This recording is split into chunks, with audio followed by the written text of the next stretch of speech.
my gym teacher in 7th grade said it's only cheating if you get caught. True. Okay, probably not Exactly. the right lesson you want to be teaching children. Thank but you. okay. That's what I'm saying. Yo, kick the beat, it's PEBCAK and we're coming with the facts. Victor from the great white north, you know he never lacks. Brian on the mic, the big beard in the dome is bald and clean. And Glenn is pouring something strong, the liveliest on the scene. Shout to Ben, the dad type mentor, keeping everybody grounded. Chris, the owner, world's best host, the way the whole crew's found. Yeah, the PEBCAK fam's in the house, we're dropping nothing but the heat. The illest podcast that you'll ever hear. Just press rewind and then repeat. It's PEBCAK, PEBCAK. The whole crew got your back, got your back. Hello, my friends. Thank you for joining us for the PEBCAK Podcast, a weekly information security show featuring some all-around good people. It is week 26 of 2026. I'm Chris Louie, and happy to be back with you guys to record a new episode of the podcast. With me, we have the Cloud God, who has been on a world tour recently. They call me Mr. Worldwide or something like that. But no, yeah, I had a good time in Vienna for Zenith Live. I don't think I've actually told this story, so I'll make it quick. Pretty much just saw the inside of a conference hall the whole time. Whoop-de-doo, right? But one day I was like, my last meeting on the last day, I think, ended at 3, and I have a customer dinner until 7. I was like, this is what I'm going to do. There's this underground lake. I want to go check it out. It's 30 minutes away. I'll go back to the room, update my notes, take a quick 20-minute nap, and then I woke up at 6:50. I was like, oh my God. I almost missed my customer dinner. I was so disappointed that I missed it, but there'll always be another next time. And I would have extended the trip by a couple of days, but just had some other things going on at home that I needed to take care of. Oh, good. Underground Lake will have to wait. No, with that fancy VP title, it means you get business class. That is not true. No. No. Austerity measures, Ben. Yeah. Ben Kessler, do you have headphones in? Oh, can you put that in, please? What do you new? I mean, a conversation could have been had before we hit the record button to give him a heads up, but I thought you just said give him head. No.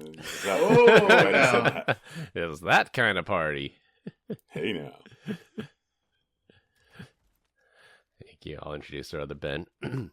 I got a bunch of weird voices on here. People are freaking out. That's true. And we do not have Glenn Medina today. We're going to play taps for him. I'll add that in post.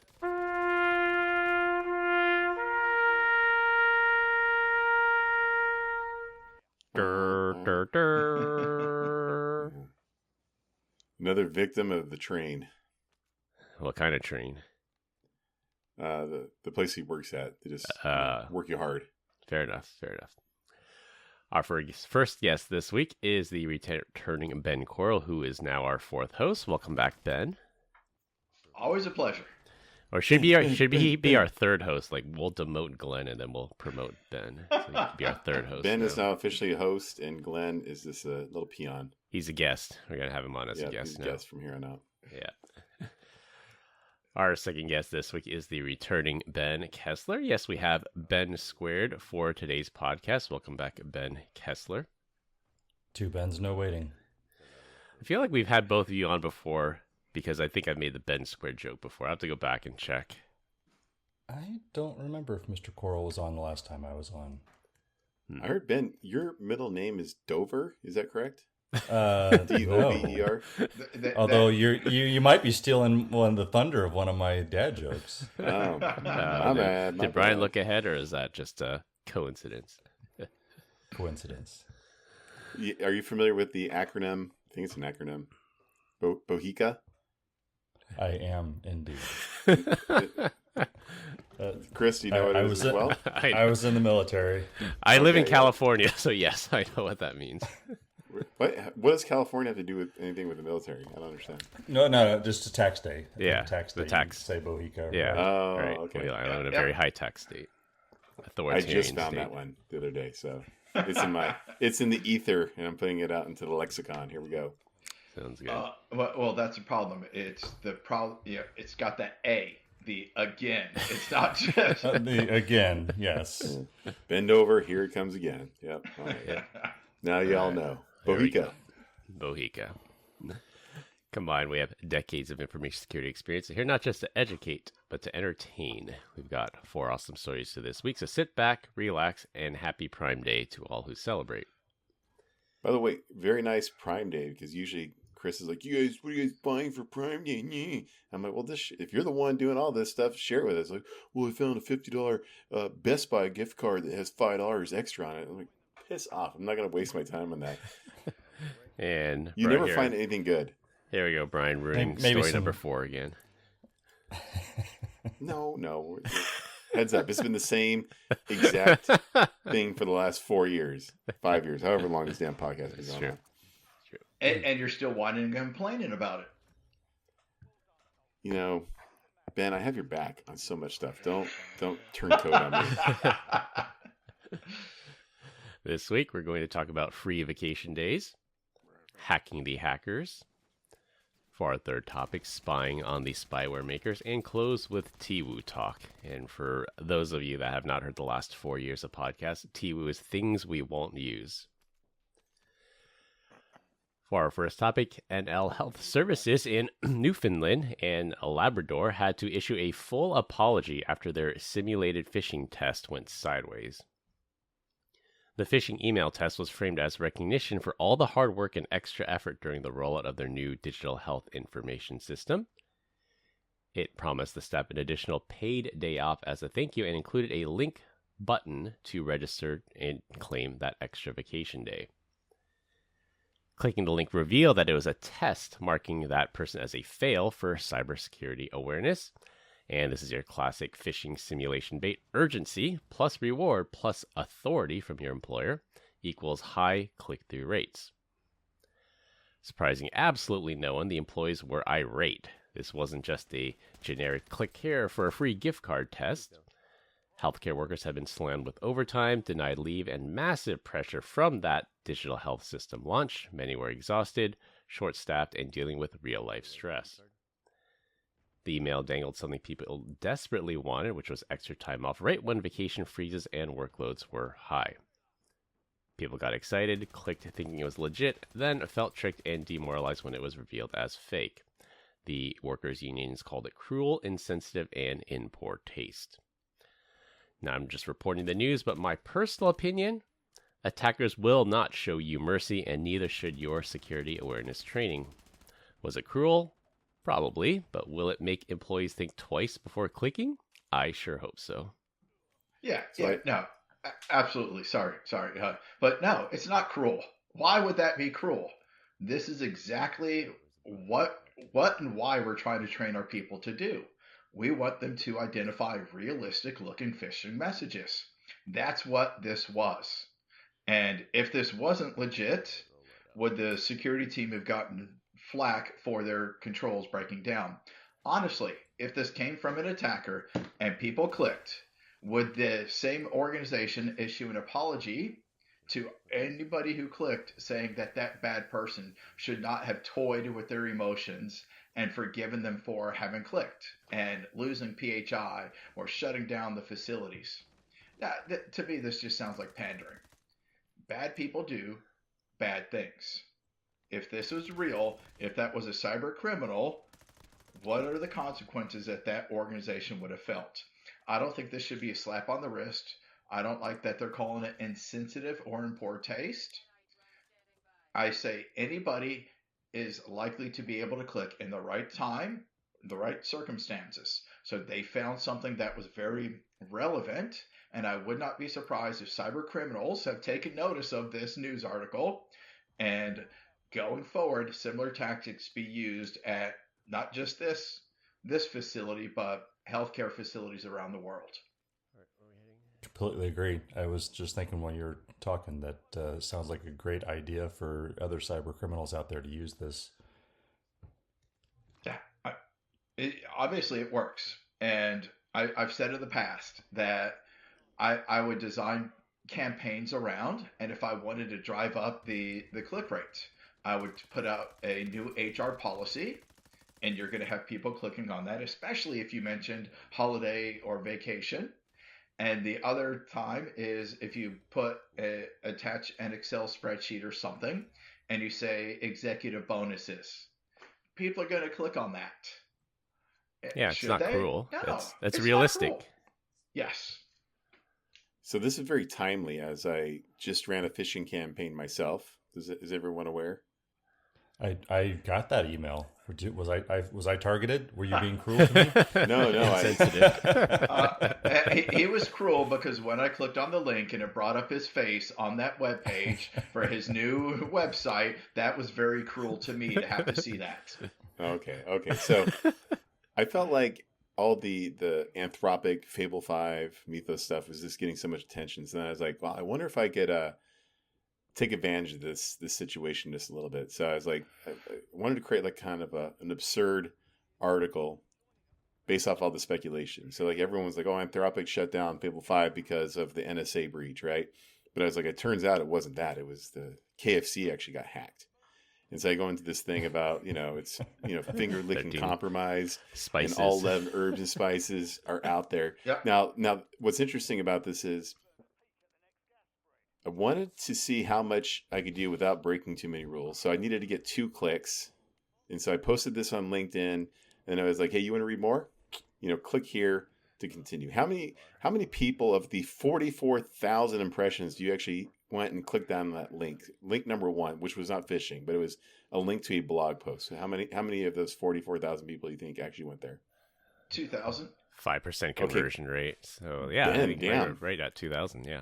It was exactly 2,000 people went there. And I ran the campaign for 12 hours. So when you landed on the page, it was just basically kind of a repost of the nonsense that was there.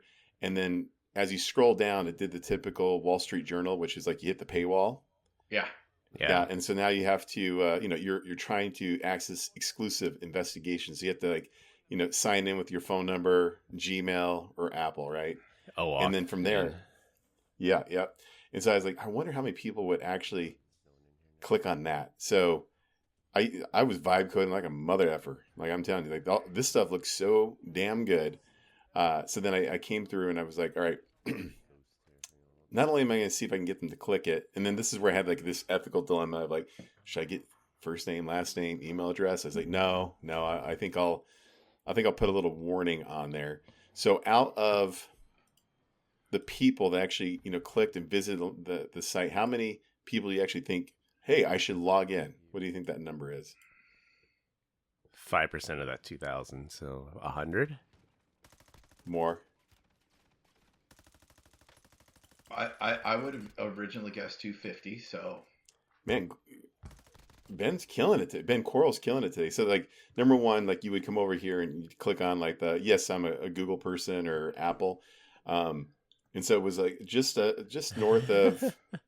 Let's see here, 239 is the total number of people that clicked it. Like 5%. I was close. And so when they clicked it, instead of saying, enter in your stuff, it says, hey, stolen credentials are the most, common ways that breaches begin.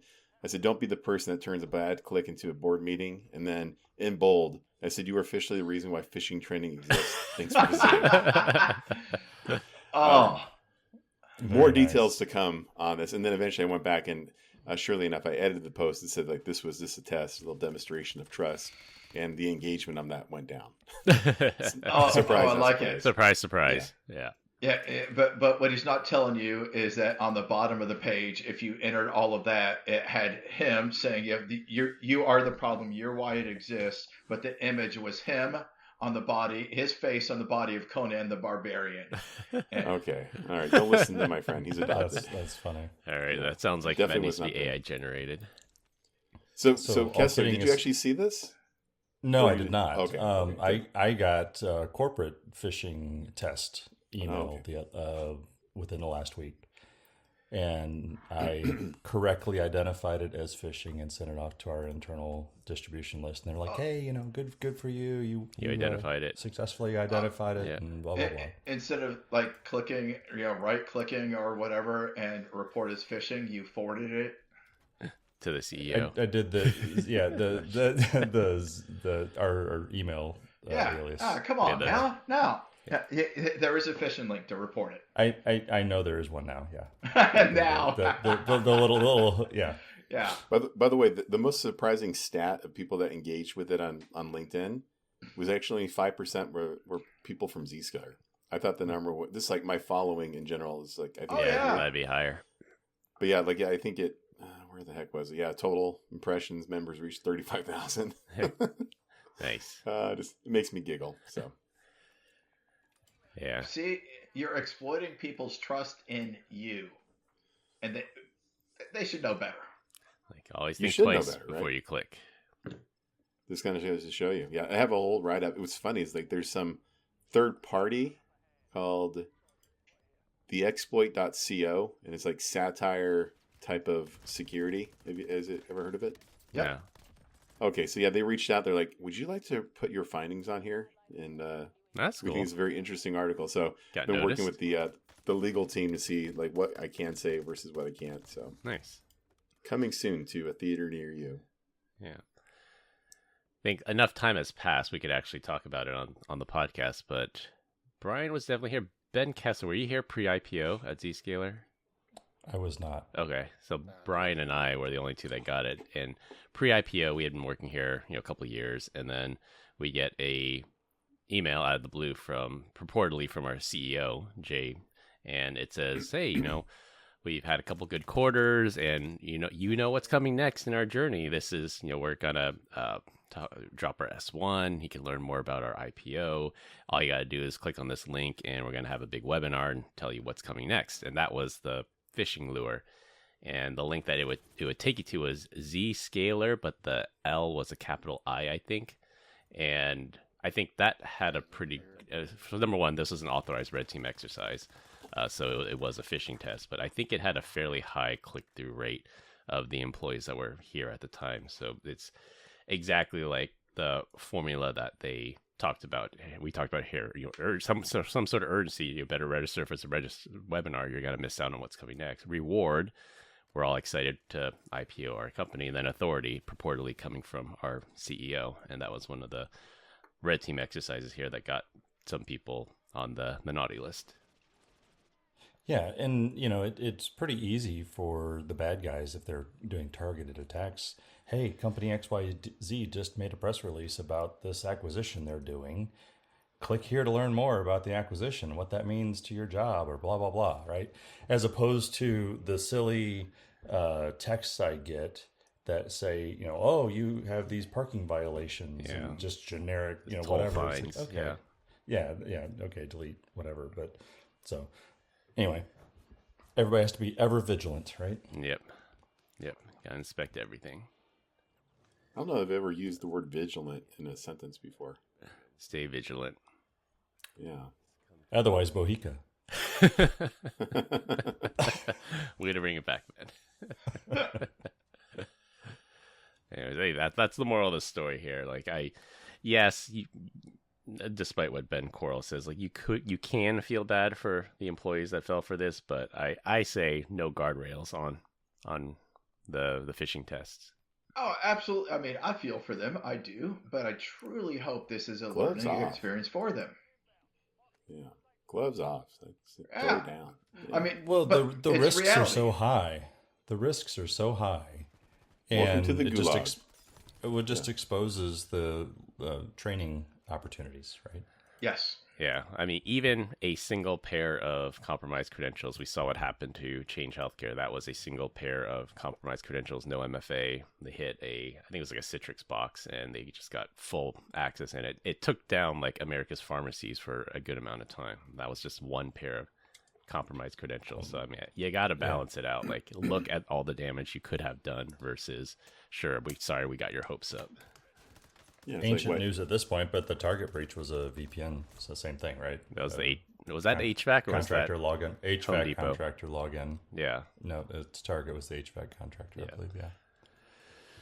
Yep. Some stunning stat. It's like it's never like 86% of like all breaches have nothing to do with like some sort of wild 0-day exploit. The NSA likes to save that for themselves, but it's all usually around identity. It's low hanging fruit. Like, why try that hard if you don't have to? People reuse passwords. People fall for phishing. It's like time and time again. Like Mythos is plugging all the holes that the NSA has been exploiting for decades. They get pissed. Yeah. Tell me I'm wrong. Careful. You're going to get canceled. No, there's worse things being canceled by the NSA, and I don't want any of that stuff. It's nice knowing you. Yeah. All right, for our second topic, sticking on the topic of intelligence agencies, Canada Spy Service, CSIS, I never heard of them, maybe Victor has, got a judge to sign off on a first-of-its-kind threat reduction warrant. This intelligence service were allowed to actively reach into infected Canadian devices such as Soho routers, Ring doorbells, security cameras, smart TVs, set-top boxes, and clean up 2 specific foreign-run botnets. They were given authority to alter, degrade, or destroy the malware and disconnect the devices from the command and control networks. No user identities grabbed, no content scoop, just nuking the malware on the devices, and only those that are sitting on Canadian soil that foreign adversaries were using to hide their traffic and probe critical infrastructure like energy sectors. The court said it was necessary, reasonable, and proportional.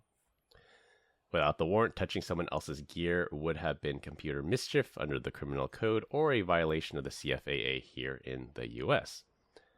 This sets a precedence for intelligence services doing active disruption versus just passive data collection.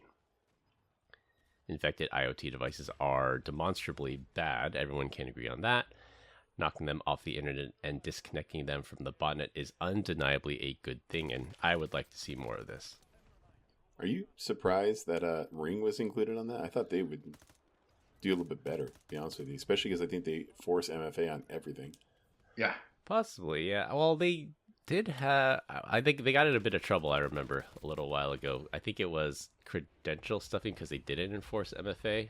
And then I think people were able to get into people's accounts, and they didn't do things like basic things like rate limiting or geolocation stuff. Like if I've never logged in from Boston, all of a sudden I log in from Boston, challenge them for something that I don't think they did that, but I think they do now. They've gotten into hot water about some other policies and procedures, but that's not related to malicious code running on their boxes. Yeah. Now, so first time I read through this, I was reading that and, picked up on if they did not get that court order, it would have been computer mischief. And I'm like, oh, Harry Potter mischief managed was the first thing that came to mind. But then the second thing that came to mind is if we go back to the 80s with Robert Morse and the Morse worm and all of this. When they asked him why he did what he did writing that Morse worm, he said 2 reasons. Is number one, he wanted to see if it could be done. Yeah. And to see how big the internet was, right? To see how big the internet was. But he'd been warning people to patch this vulnerability and finger. Nobody was. Part of the payload was to fix the exploit as well. So he was trying to do the right thing in the wrong way. Like Ben Coral just wanted another reason to say fingering protocol on the podcast. So just wait till he finds out about diddling protocol. So for those that aren't aware, on a Unix system back in the day, you could create a .plan file in your home directory.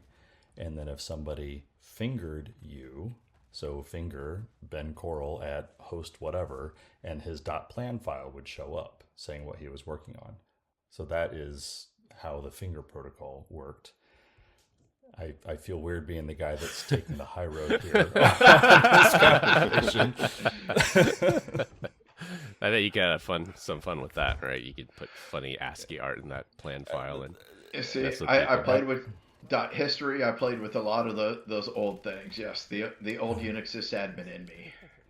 So many moons ago, before HTML and all that, the CERN and everything was building web servers, I was in college with a guy that wrote an Emacs extension to go render hypertext language out of people's plan files. So pretty nerdy stuff, but yeah, anyway. Nice trip down memory lane. Back on topic. Yeah. Very nice. How much? So what's interesting to me about this story is the fact that it's even a story. I think the stuff, I was just under the assumption that these agencies were doing this with some sort of blanket authorization, and we just never hear about it. See, and again, I jump on a lot of calls, and the American in me assumes very much the same. All the Europeans think that the US government is doing this, and I'm always like, are you under the impression that your own government is not? Yeah. And they're like, no, In we fact, have workers' council. We have all of it. And I'm like, "Yeah, you can live in ignorance, but I promise you, I can promise you, this is at least the EU's upfront about it. They're openly asking Windows and Apple to put back doors in there so they can spy on their people. Yep. Yeah. We're just doing it passively or quietly. Allegedly. Allegedly. Reminds me of a story that may or may not have allegedly happened. Back in the day when Wi-Fi was new and people were getting, home routers or whatever, and they're all just set to the defaults, all the defaults, Default passwords. Yep. Default passwords, default Wi-Fi keys, everything. And so allegedly this person was in a place where a lot of different apartments around, and they're all just banging, there's 2.4 gigahertz, right? So everybody's like, oh, I'm on channel 1, I'm on channel 3, I'm on channel 4, right? They're thinking that, and so no Wi-Fi was working. This person may have allegedly gone into them and reprogrammed them so they were on non-overlapping Wi-Fi channels. just so everyone's Wi-Fi would actually work. So yeah, because some work needed to be done, and that person was unable to do the work because of all the Wi-Fi Allegedly. noise. Allegedly, someone. Yes, might know. Probably your grandpa. Oh no, I remember back in the day using Kismet, finding all of that information, finding out what channels everybody was on, so that you could go to one that was underutilized. But I don't know of anyone who moved people so that their own. Oh, yes, I like it. I think stuff like this has happened before. Like I remember I was at an RSA conference where I think it was Microsoft at their booth. They said we're going to do a live takedown of a botnet, and they click, and then there's a heat map of all these infected devices, and then after their magical clicks, all those devices just disappear. And I think it's more on the legal side, it's been more the takedown of the command and control infrastructure. I think this is probably the first of its kind where you actually go into the devices and patch them and remove it versus attacking the command and control software, because it's a lot easier to get a court order to take down something that's central, and that's the command and control infrastructure. So usually it's Microsoft Azure update notavirus.com, and then Microsoft goes in and says, hey, they're stealing our IP, and then the court says, you're right, that is your IP, and then we hand you the domain, and then they sinkhole the domain, and then that takes down the C2. Well, but that's his thing, is who's going to go and update their router, their home router? Nobody. My father-in-law is not going to do that. The average person is never going to go in there and update it. And the average vendor doesn't want to have the liability of bricking their systems. So they're not likely to push an update to the firmware. I think the article said most of these things were end of life, right? So unpatched. Yeah, exactly. Yeah, there's tons of D-Link stuff out there. They're like, yeah, we know it's vulnerable. Yeah, we're not going to fix it. Why should auto update? Come on now. Auto updates, absolutely, but these are so old that they don't. And until they start sitting there saying we're forcing people to spend $30 to buy a new router or $50 to buy a new router, and they don't want to do that. Yeah, I remember back in the Mirai days. If you guys remember the Mirai botnet, the Mirai authors, they open sourced the code, and then the internet went wild with these Mirai botnet DDoS machines, and there was some vigilante hacker out there, and he took the Mirai code and turned it against itself. So he says, I'm going to use the Mirai code to infect all these devices, but instead of delivering some kind of malicious payload, I'm going to fix the back door. I'm going to close the back door. So he used the Mirai botnet, infected the devices, and then shut the back door once they were in. So I'm like, maybe that's what we need, a botnet Batman, I guess, if you will. White hat Batman. Yeah, exactly. It's the Dark Knight. It's that gray hat there. Yeah, technically, you're violating the CFAA, but you're doing it for a good reason. Who knows? All right, for our third topic, we did not cover the story at the time because it was a story of Meta spying on people, and that's just an average Tuesday in the tech industry for Meta. But the real story here is that Meta is halting its spying program. This probably falls under our boneheaded story of the week header. So prior to mass layoffs, Meta deployed software. I consider it spyware, but Meta considers it AI training software. They deployed this to all their internal systems to track employees' keystroke data, screen snapshots, full prompts and transcripts to their LLMs, private conversations, performance and people data, typing patterns, mouse movements, clicking, basically to see where users are going, browsing, and how they spent their time. It turns out after collecting all this data, Meta left the data on an internally exposed server that literally every Meta employee had access to.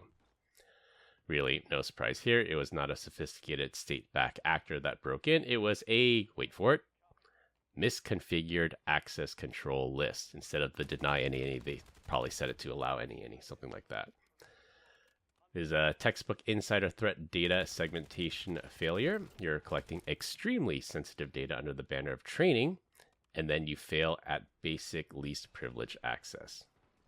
So I said maybe years ago, at some point in time, you'd be able to use AI to make someone fall in love with you, right? And this is exactly the type of thing that if AI got a hold of it, you have all the keystrokes and logins to some chick's private email, Instagram account, like you could very easily figure out what she's about and Groundhog Day your way into her life.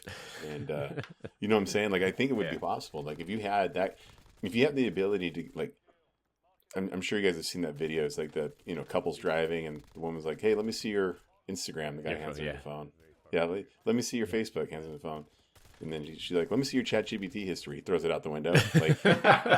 Like you're, that's like that's your inner thoughts. Like, I think can be used for bad. So yeah. All right, Facebook, let's go. Way to spy on your employees, buddy. Well, but that's this thing is, if you think about this, the articles I've read where people are using AI for therapy. So it's not just falling in love. It's not just creating a best friend, but they're sitting there pouring out all of their thoughts, all of everything. Oh, I've done that for therapy.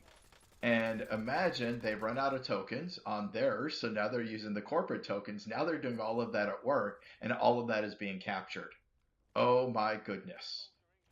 And the expectation of privacy on corporate machines should be no expectation, but 0. people still do it. 100%. Yep. 100%. Yep. Which I is would also why use this as. Go ahead. Here's my corporate machine. Here's my personal machine. Yes. Marry the tween shall meet. Yeah. No. My personal is 2 feet away. I have 2 of these things that are sitting here. Separate church and state. Correct. Yep. 100%. But I'm really concerned. But what Brian was saying on making someone fall in love with you, the sensitivity of some of that information that's being put there in the wrong hands for the wrong reasons. And now handing some of that, now we have cause for separation. Now we have cause for this. Or now you know how to manipulate people. Yeah. Oh.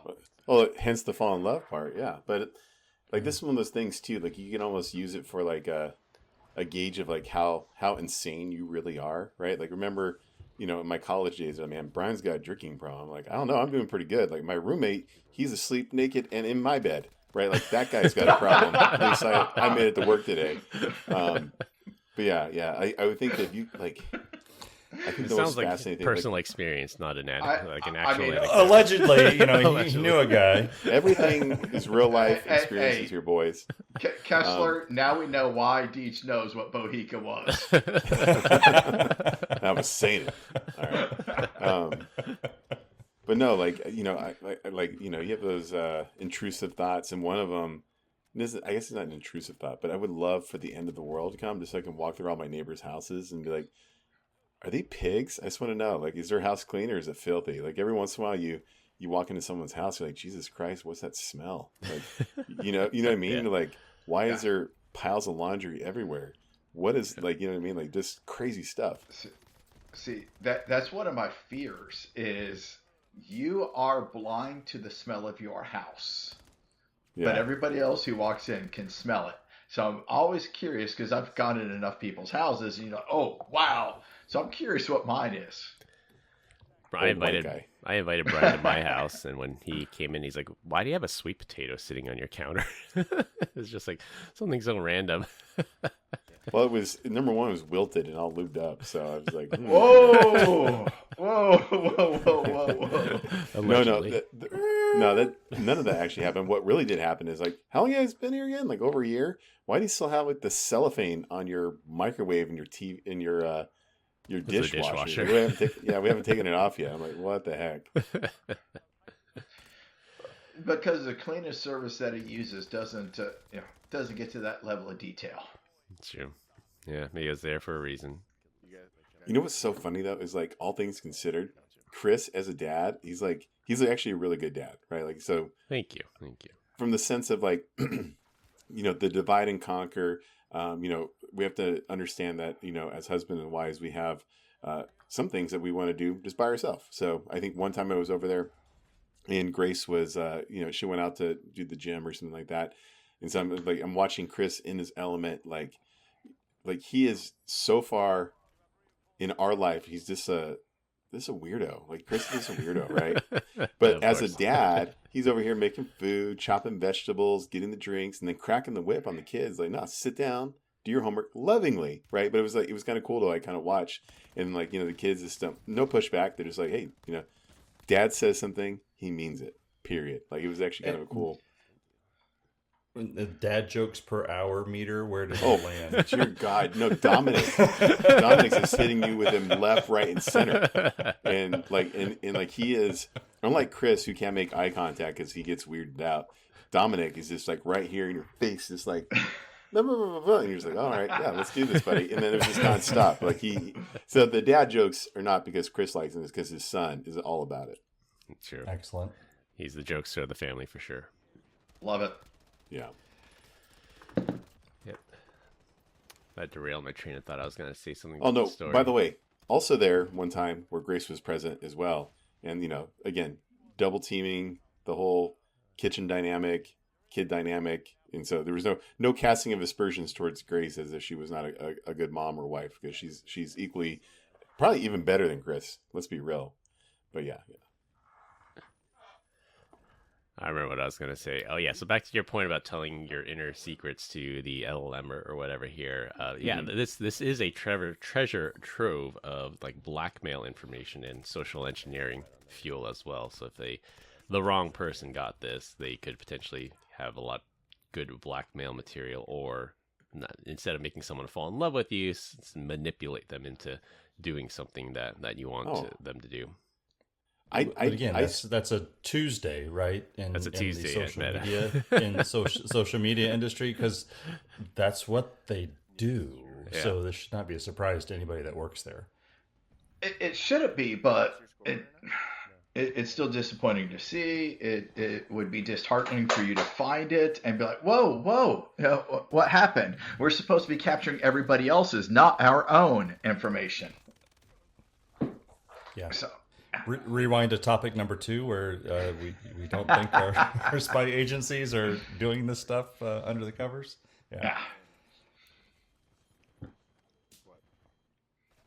Yeah, we'll let that one just lay.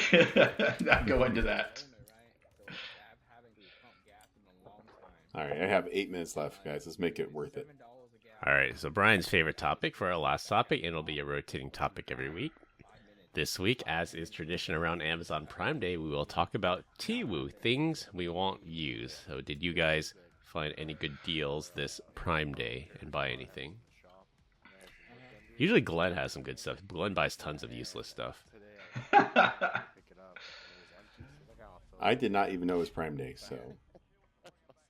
It was hard to not know. If you went to the website or used the app, it was hard to avoid. But if you did not do any of that, then maybe you might not have known that it was going on. We need to save. I'm sure if I check my credit card, I will see plenty of things. I'm sure my son has been out spending all of my hard-earned money, but I have not made a purchase yet. All right, let's see if the household made any orders. I'm checking right now. Our things that I won't use that got purchased on Prime Day this week. We have good friends of ours that this week surprisingly found out they were becoming grandparents. Oh yeah, oh, nice. So surprisingly, as they just got knocked up, or the baby came out of nowhere. the latter. Okay. But anyway, so the baby came out of nowhere. She didn't know she was pregnant. Correct. Baby? We bought some things for the mother and child. Nice. On Prime Day, and so things that we won't use, but hopefully they'll get good use out of them. So yeah. One of our coworkers, he sent me. He's leaving. What a jerk! And I was like, oh man, I heard you're a dad now. He's like, oh yeah, baby's a month old. He sends me a picture of him, his wife, and the baby. I was like, Jesus Christ, man, she lost the baby weight, but you didn't. He did not respond. Weight. Yeah, that's funny. Yeah, I mean, in terms of things that I will use, like Brian said, like I'm pretty boring, but discounted gift cards, this is the best time to get it. Like Starbucks or DoorDash or Chipotle, like you can get at least 15 to 20% off. Like you guys spend money there anyways. May as well buy some discounted gift cards. It's at 5%, but you're talking 15 to 20. All right, now we might be talking, but for 5%, I'm not going to waste my time. Yeah. Fair enough. Chris is just just the guy. He's always looking for a way to save a penny. Yeah, true. Yeah, I get it. I am in need of a new docking station, for the home computer. So maybe I will be looking at something I will use. Cal Digital or Cal Digit. That's a phenomenal one. That's where it is. Yeah, I've had this 300 bones probably. Like 6+ years now, 0 issues. Liar, you had to buy it and return it at least once. I had the 3. I had the TS3 because I think I have an M1, which is only Thunderbolt 3. But if you have the M5s, then you can take advantage of the higher Thunderbolt speeds. Although, I have 10100 or I have gig switches, so you don't need anything over than 1,000 megabits per second anyway, unless I upgrade to fiber. And even then, it's like, why? I can wait the extra 20 seconds to copy a large file over. Chris, how many Synology NASs do you actually have? I have 3. 1, 2, 3. So these two are mirrored. Okay. I guess BCP, not disaster recovery, because of the house burns down, I'm hosed. And then this one is my surveillance NAS. I have cameras inside the house that record locally. So I'm running something, so had 0 issues with it, but I just recently loaded up something called Scripted. Are you familiar? No. It's a container, but it is a resource pig, and I'm thinking I might need to buy another NAS just to run that separate from my Home Assistant stuff. Yeah. Check on Prime Day. Actually, there are some decent deals on Synology on Prime Day now. I was going to say, isn't Prime Day coming to an end? Ends at midnight Pacific time tonight. Today. Yeah. Yeah, today. All right, I'm looking right now. Double click don't Synology walk. NAS. Here we go. $4,259. RAID 10. Cash or credit? What I need. Yeah. But the one that we actually like is $230. Okay. Yeah, I think this one has 10 terabyte RAID 1, and this one has 12 terabyte RAID 1, and then they're mirrored. So then, yeah. The reason why I knew your stuff was good is I was using Plex at home, and I was like, man, my stuff is dog crap slow with Scripted running. And then I went to go watch that one thing that you got for us, and yours loaded up real quick. I'm like, okay, I got a problem here. Yeah. I'm like traversing California and Arizona. It's loading faster than my own local crap. Yeah. I'm doing something right. Yeah, and then I bought an Echo because we needed an Echo. We have one room. Well, we have 2 living rooms, and we usually don't use the other living room. But then recently we've needed to use that one more. And then the kids needed something to play music on in there, so I'm like, all right, I'll spend the $40 or whatever to get a device because. I get a Bluetooth speaker, but then listening device. Yeah, I get a Bluetooth speaker, but then they need a phone or an iPad to do it. So I'm like, oh, screw it. I'm just gonna get the the spying device. Yep. And then, all right. Now, I was going to say, in the 90 seconds before we lose Brian, do you want to hit him with our favorite part? We don't. We continue to get great comments about our dad joke of the week. Dad joke of the week. Despite what Brian says. This week, our guests Ben Squared are up. Ben. Mr. Coral, go ahead. All right. So I got two for you. The first one's going to be a more dark humor one, which is my personal sense of humor. All right, Brian. How many people died on the Titanic? Not enough. I don't know what. A boatload. Okay. That is accurate. And a submarine load, too. Yeah. Oh. So, did you hear about the woman who fell off the cruise ship? Her name was Eileen Dover. Eileen Dover. That's nice. Sister of Ben. not a dad joke. Did you guys ever hear about I think it was a Carnival cruise? Wife was really upset with her husband. Like, he'd been drinking all day, so they're in the room. She's freaking out. And he decides that the best option here is to jump off the balcony and into the water. That sounds crazy to anybody who's never been married. Exactly. It seemed like a very logical thing to me when I heard the story. So, yeah. Nice. All right, Coral, what's your other one? Oh, yeah. All right, so here you go. My wife asked me the other day how men and wine are similar. I said, I'm not sure. Both take years to mature before they're any good. Hey, men age like wine and women age like milk. So, so you're teeing me up for another one there, Beach. All right. So a man goes to a dermatologist with a rare skin condition, and the doctor suggests that he try a milk bath. So he goes to the grocery store and tells the dairy manager, "Hey, I need enough milk to take a bath." Dairy manager says, "Well, do you want that pasteurized?" "No," says the man. "Up to my chin should do it." Pasteurized. I'm out of here. Cheers. All right, to wrap things up, phishing tests should take the gloves off. Canada got legal permission to disinfect botnet-infected devices. Meta surprisingly stopped its spying program, and don't buy things you don't need. That's all I have for this week. We hope you enjoyed this week's episode. You can find us on LinkedIn. Links will be in the description. Follow us on Instagram at PEBCAK Podcast. Thank our listeners and subscribers who raised 5 stars in iTunes Store and Spotify and left us a review. We appreciate you all spreading the word to help grow the show. The best way to find us is search for the PEBCAK Podcast in your favorite podcast listening app. My co-host Brian Deach and Ben Quarrel and our guest Ben Kessler. I'm Chris Louie. Thanks for listening. We'll see you all next weekend. As always, have a nice day. I'll have anyone here to say goodbye, Felicia. And stop. Have a nice day.